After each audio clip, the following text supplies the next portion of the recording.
and welcome to the masterclass on creating a cloud in After Effects. This can be really good for putting in backgrounds of music videos or experimental videos. So I'm just basically going to create a new composition and give it a name of cloud so I can recognize it in the timeline, and I'm just going to set that to DVPow widescreen, and the same as my project. I'm going to leave this duration at 30 there, but you can always change that to the length of your film.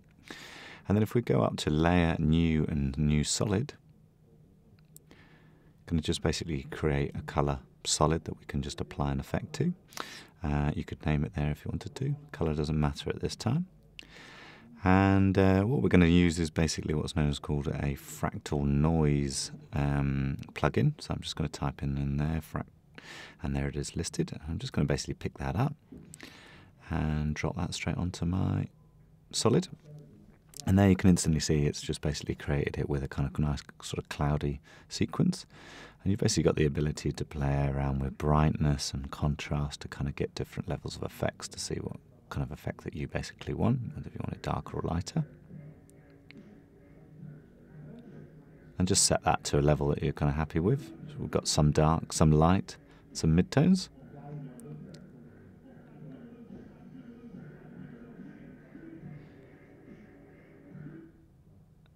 And we can add more complexity to give it more detail.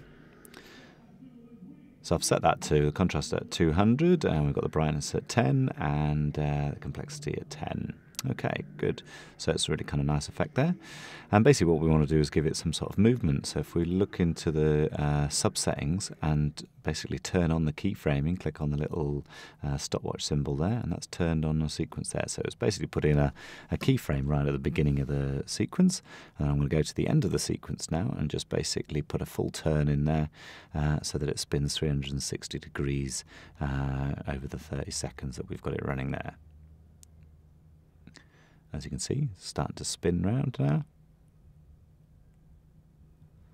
And that's kind of quite a nice, turbulent kind of spinning sky.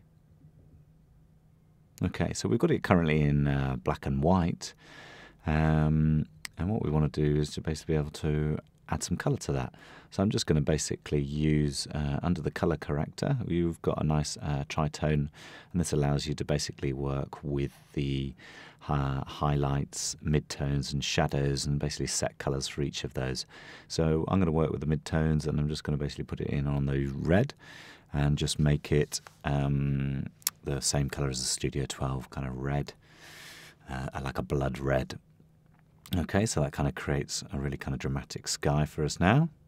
And that's starting to look really good. We've got some really kind of dark shadows, and we've got some highlights, and then we've also got the mid tones which are coming through as the red. Okay, what I want to do now is turn it into a 3D element. So I've turned on the 3D symbol there on the little cube, and you'll note that now we've got all the third dimension angles and rotation points there, and I'm just going to basically work with the X rotation to basically turn that so it gives it a perspective feel, and I'm going to scale that up so it basically fills the whole screen.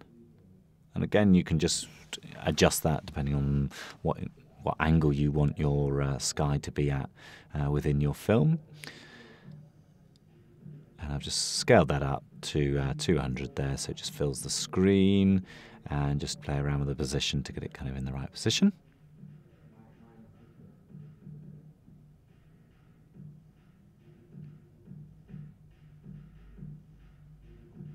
Cool. And so we've got a kind of a really, really nice sort of sky there, quite simply. And you can feel free to play around with the rotation to kind of set it right for your film.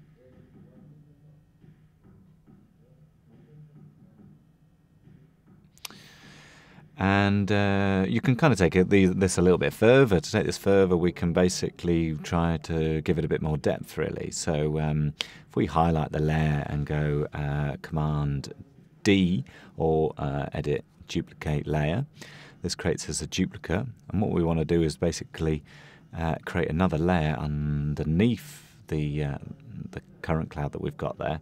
So I'm just going to basically bring down the position of this so it's a little bit lower, and then I'll need to just basically work with the scale and scale that up. so it fills the screen, and so that's basically dropped it down and made it a little bit closer. And I'm going to play around with the colour and just kind of give it a different colour. I'm going to kind of give it maybe a bit of a sort of sky turquoisey kind of blue feel to it. And then I can just basically work with opacity to make that less or more transparent, to kind of make it feel like it's got blue sky in there, and play around with that transparency, and let's see what that looks like. So we've got kind of wispy clouds that sit underneath the upper layer.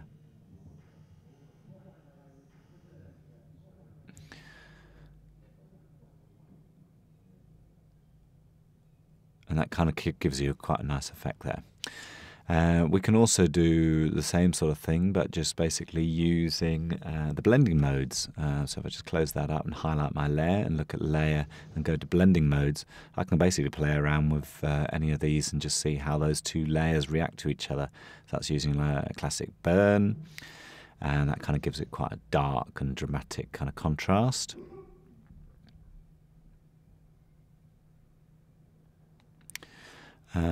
Let's have a look at the colour dodge. And depending on the kind of look and feel that you want, feel free to play around and just see which ones work really well. And that's about it, really. And it creates a kind of a really nice effect that can be kind of really good for all sorts of music videos and things along that kind of line. All right.